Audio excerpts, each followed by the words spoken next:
Bonjour Dominique Gros. Bonjour. Quel plaisir de vous retrouver à Gellin. Eh ben c'est réciproque, hein. Alors vous revenez pour nous présenter la suite du roman J'attends l'aube aux yeux gris, oui, publié aux éditions du Poutan. Ce second volume s'intitule La nuit d'Alièse. Nous sommes en octobre 1943 et les nazis veulent en découdre avec le maquis du Jura. Pourquoi ce titre, La nuit d'Alièse? Parce que tout simplement c'est la phase finale du livre, c'est la tragédie finale, quoi. C'était le but en fait de l'ouvrage, de raconter cette fin tragique de 10 jeunes maquisards massacrés à côté d'Orgelet dans le petit village d'Alièse. D'accord, est-ce que vous pouvez nous raconter un petit peu justement Pas trop, faut pas dévoiler. Trop, hein. Oui, bien sûr, Je peux dire que le deuxième tome est beaucoup plus tragique que le premier, puisque le premier c'était la mise en place du maquis, la création du maquis, etc. Le second c'est, on va dire, c'est l'arrivée de la guerre, la vraie guerre. Même si le maquis Margaine avait déjà subi des attaques, notamment la dernière qui a consisté à décimer le maquis complètement. Voilà. Mes jeunes héros sont descendus du côté de Lons-le-Saunier à Chilly-le-Vignoble pour réintégrer une autre formation, un nouveau groupe, un groupe de ravitaillement. Voilà, et donc leur objectif était de ravitailler les maquis du plateau, de la région de Lons-le-Saunier, mais aussi en alimentation, mais en armes. Donc ils ont participé à la protection des terrains d'aviation qui étaient du côté de Blétran. Voilà, et ils ont notamment participé à l'embarquement du couple Aubrac pour Londres. Alors je ne veux pas tout dévoiler, les choses dramatiques, là je donne un peu le décor, mais évidemment à cette période-là les nazis sont de plus en plus féroces, car leur but est vraiment d'éradiquer la résistance. Donc la vie n'est pas simple pour les résistants, on peut l'imaginer. Il y a des heurts, Non, je ne raconterai pas l'histoire. En publiant ces deux volumes, vous avez voulu rendre hommage à ces résistants méconnus du public. Ben oui, voilà. C'est un travail de mémoire un peu. C'est un travail. On peut considérer ça comme un travail de mémoire. En fait, au départ, c'était pas mon but, mais à l'arrivée, je pense que oui, absolument, parce que en fait, l'histoire du maquis. Il y a beaucoup de livres d'histoire qui parlent de la résistance.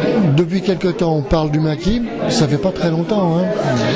Il y a eu aucun roman, enfin très peu de romans sur le maquis. Il y en a eu 2-3 dans toute l'histoire de la littérature. Je parle bien du maquis, pas de la résistance. Le maquis en lui-même. Bon. Et en fait, cette histoire du maquis, de ces jeunes qui ont fui le STO pour venir combattre dans nos forêts, les forêts du Jura ou d'ailleurs, est une histoire complètement méconnue, je veux dire presque passée sous silence, quoi. On parle du maquis en général, mais on fait pas vraiment le rapport entre le maquis et des jeunes de 20 ans qui étaient intégrés, qui étaient là, qui se battaient. Leur chef était guère plus vieux, ils avaient 25 ans, les grands chefs en avaient 35, et les états-majors en avaient 40. De Gaulle en avait à peine 50. Voilà, il faut resituer ça dans le contexte. Et donc je me suis aperçu que effectivement, ces jeunes, alors on a de nombreux monuments qui sont disséminés sur des lieux de massacre, d'exécution. On a des plaques de rue, voilà. Mais en fait, on ne sait plus quoi attribuer à ces plaques. Quels ont été leurs faits? Bon, on sait qu'ils ont été massacrés, mais pourquoi ils ont été massacrés? Comment ils ont été massacrés? Ces histoires-là, on ne le sait plus. Donc j'ai voulu raconter dans le détail une histoire vraie, en lui donnant une forme romanesque pour qu'elle soit plus accessible, que ça rend... Une histoire romanesque est beaucoup plus émotionnelle qu'un simple livre, un document d'histoire. Donc le but c'est aussi de partager ça, de faire vivre, de donner corps corps et âme à ces jeunes de 20 ans qui ont combattu et qu'on a oublié. Parce que dans l'enseignement de l'histoire, de la guerre, on parle éventuellement du maquis en général, toujours en général, des maquis, mais ces jeunes qui sont morts valaient autant que ceux qui sont restés vivants et qui ont été célébrés de leur vivant. Revenons au titre maintenant. J'attends l'aube aux yeux gris. Donc je trouve que c'est un beau titre, imagé, poétique. Comment l'avez-vous choisi? C'est le hasard qui m'a guidé. En fait, je suis tombé sur un poème d'un résistant qui a écrit ce texte la nuit qui a précédé son exécution. Et il se trouve que son exécution était le 13 mars 43, me semble-t-il, et moi, mes jeunes ont été exécutés, enfin massacrés, le 8 mars 44, à un an de distance. Et je trouvais que...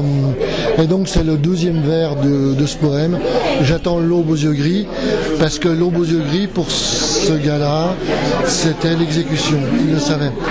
Et c'est un peu aussi toute la symbolique de mon histoire. Hein. Quand on fait un tel travail, est-ce qu'on vit un peu avec ces...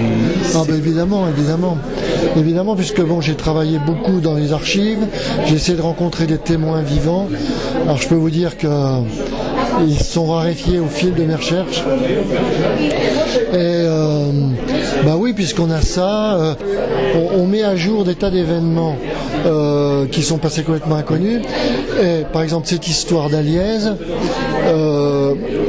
j'ai rétabli la vérité, parce qu'il y a eu des rumeurs depuis la libération, même depuis la guerre, il y a eu des rumeurs sur comment était l'origine de ce massacre. Et moi je raconte en détail comment ça s'est déroulé, ce qui est tout à fait à l'opposé de la rumeur. Et maintenant, qu'allez-vous faire? Est-ce qu'il y a un autre projet d'écriture? Il y a toujours des projets d'écriture, mais j'en parlerai pas. Eh bien, merci beaucoup. Ben, c'est moi qui vous remercie et je peux vous recommander ces livres-là qui valent le coup.